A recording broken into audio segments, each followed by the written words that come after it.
Hey, what is up, everybody? steviebreech coming to you. In this video, basically everybody is torn apart over the limit, so I basically wanted to make I just wanted to make a video and go in a different direction.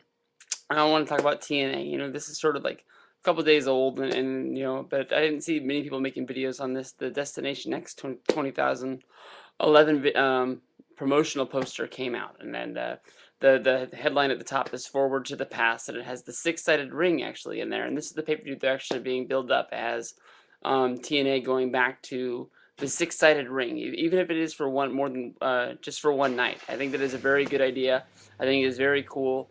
I'm not sure if this is going to be their way of sort of changing back to the way things were, because honestly, the Hogan Bischoff era, the first thing they did when they got there was, well, they got there, and just their name presence, it took TNA up a couple notches, and it really got, TNA's fan base, it gave it high hopes that they were going in the right direction. As you can see, it hasn't really panned off, and people are, sort of like, just seeing TNA with Bischoff and Hogan up there, it's just sort of like, it's not working anymore. Nobody's really tuning in just to see what Hogan and Bischoff are going to do. That sort of wore off.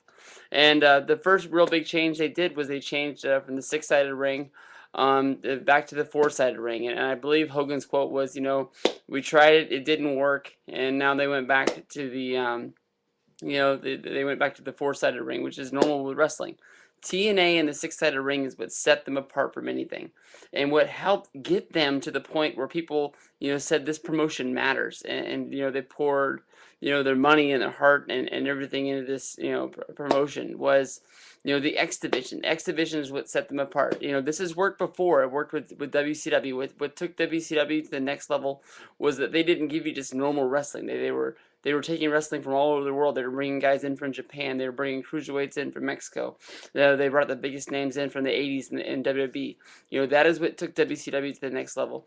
And people loved the X Division when it first came out, and they would use it and they use it and use it, and they got to the point when they thought they had taken the X Division to the top to where they just sort of leveled it off, and where it is today is it just doesn't matter. I think this is an awesome thing if they're actually going to go through and give these X Division guys their own pay-per-view.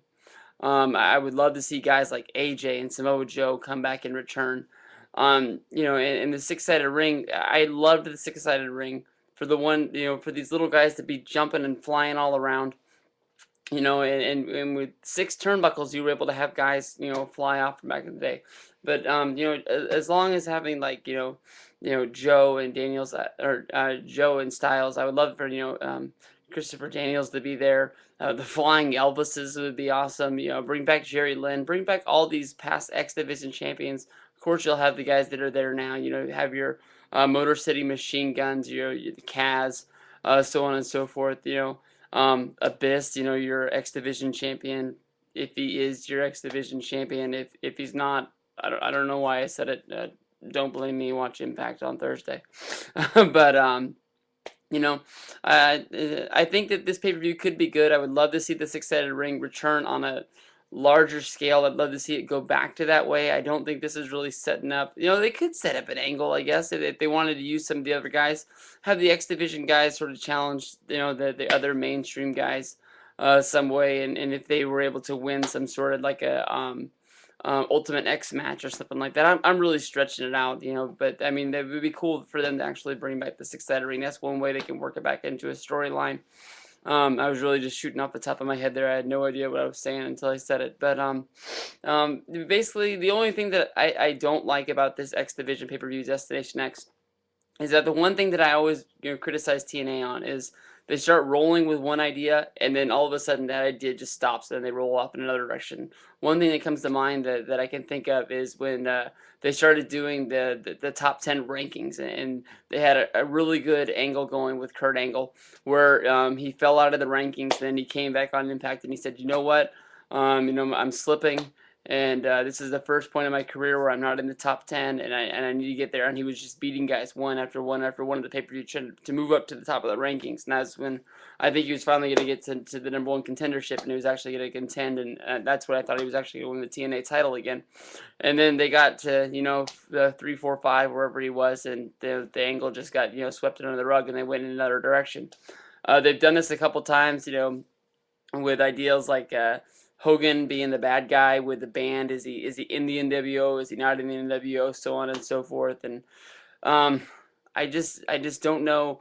The current angle they have going right now is the network against Bischoff and Hogan, and I don't know if this means they're going to stop that angle in order to go in this TNA X Division direction. The whole thing with the network doesn't really make sense. If you trace this down, the network is Spike. We've seen this angle before.